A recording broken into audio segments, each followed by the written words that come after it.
Welcome to Mummies of Ancient Egypt.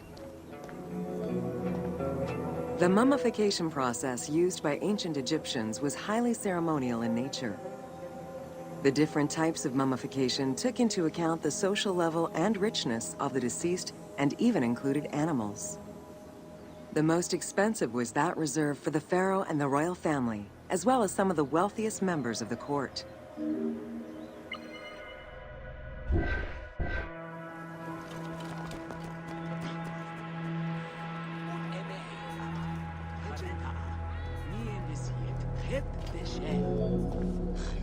The first step was cleaning. Once bodies arrived at the mummification site, they were placed on inclined tables while the bodily fluids drained away.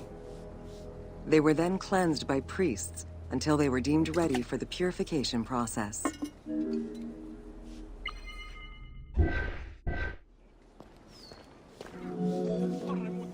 The purification of the body began with a libation from sacred water.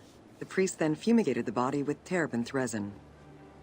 After the ritual cleansing, priests used oils, spices, and all kinds of essences to further purify the body of the deceased.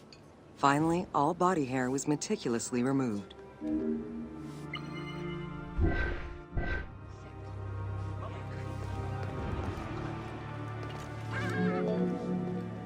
Once the body was properly purified, embalmers removed the organs, following very specific procedures.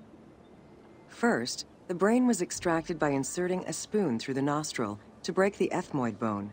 Then, using a spatula, the pieces of the brain were removed as thoroughly as possible. What matter remained was extracted after a process of liquefaction, achieved through the use of a caustic liquid. The cranial box, once emptied, was rinsed and disinfected with palm wine, and then stuffed with strips of linen cloth and liquefied resin.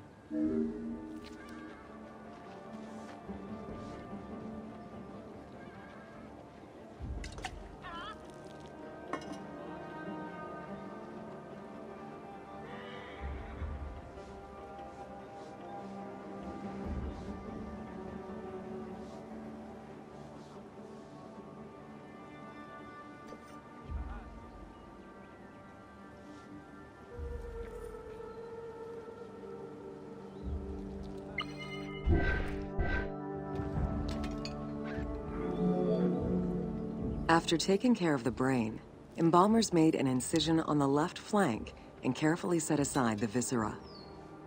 The inside of the body was also rinsed with palm wine.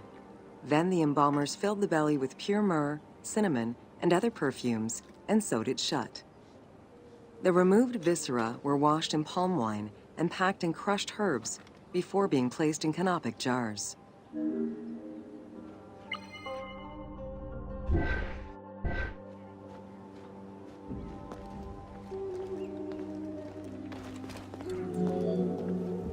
Canopic jars were placed close to the sarcophagus or kept in a chest nearby.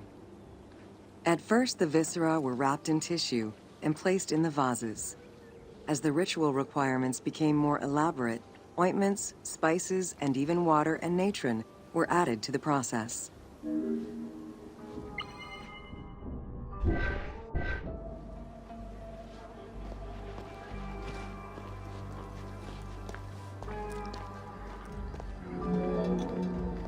Towards the middle of the New Kingdom, canopic jars assumed the appearance of the four sons of Horus. They were known as the protectors of the viscera. These protectors had their own guardians, each a goddess of the dead. Imseti, the human-headed god, protected the liver and was protected by the goddess Iset. Hapi, the baboon-headed god, protected the lungs and was protected by the goddess Nephthys. Dumut-Ef, the jackal-headed god, protected the stomach and was protected by the goddess Neith. And finally, Kebesenuef, the falcon-headed god, protected the intestines and was protected by the goddess Selket.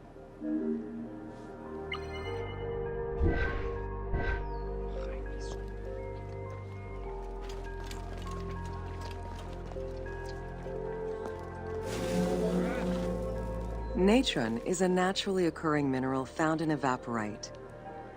These sedimentary rocks are made up of mineral salts and were generally mined from lake beds in Egypt.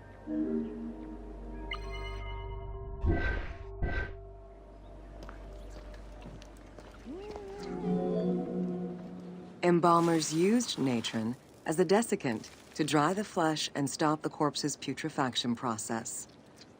Once the body was cleansed and eviscerated, the deceased was covered in natron for about 40 days. Once desiccated, the body was prepared to be wrapped in strips of linen.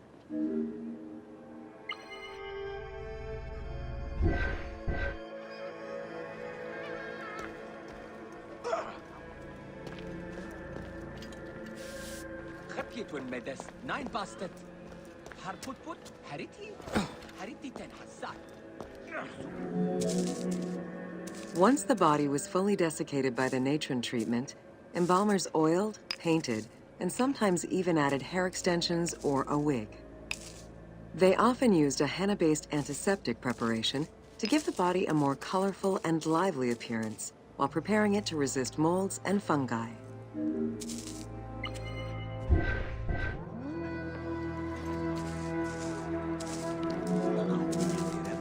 Next came the phase which gave mummies their most well-known appearance, the wrapping.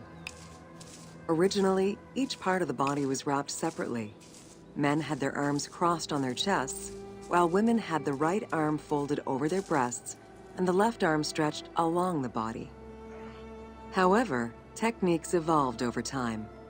Eventually, the body as a whole was wrapped with limbs alongside the body, and increasingly sophisticated and different techniques of weaving flax bands were developed.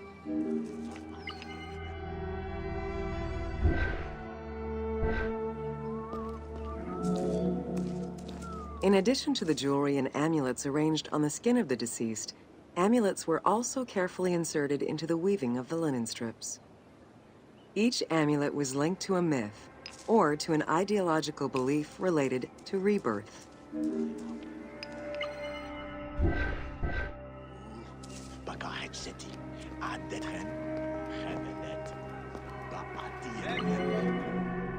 Masks were an important part of a mummy's finery. Early wooden funeral coverings were very expensive, however, and soon replaced by masks created through a technique known as cartonnage. Masks fashioned with this method were created by laying several layers of linen or papyrus pulp on a base made of mud or straw. Cartonnage was used for more than funerary masks. Ornaments and the animal coffins of the late period were also made in such a fashion.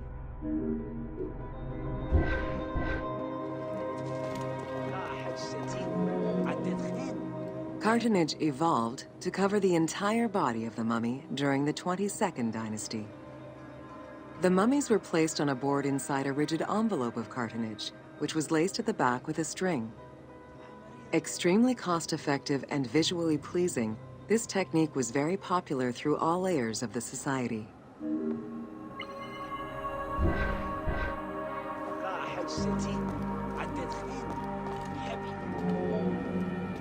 Cartonnage envelopes were usually covered with inscriptions and polychrome decorations specifying the names and titles of the deceased, scenes depicting daily life, or decorations specific to the funerary world. This was a true gift for Egyptologists eager to study the funerary rites of the ancient Egyptians.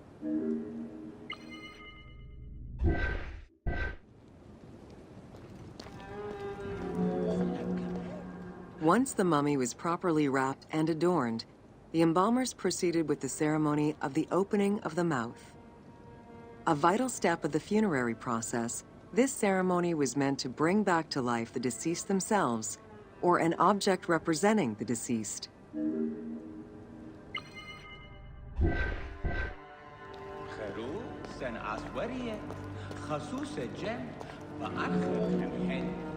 There were no less than 75 different stages for the opening of the mouth.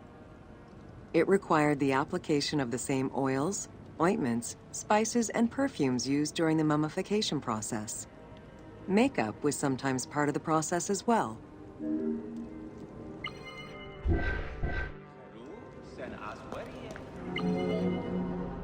The last stage of this long ritual was the act of touching the mouth with the adze, to symbolically allow the breath of life to infuse an inert body.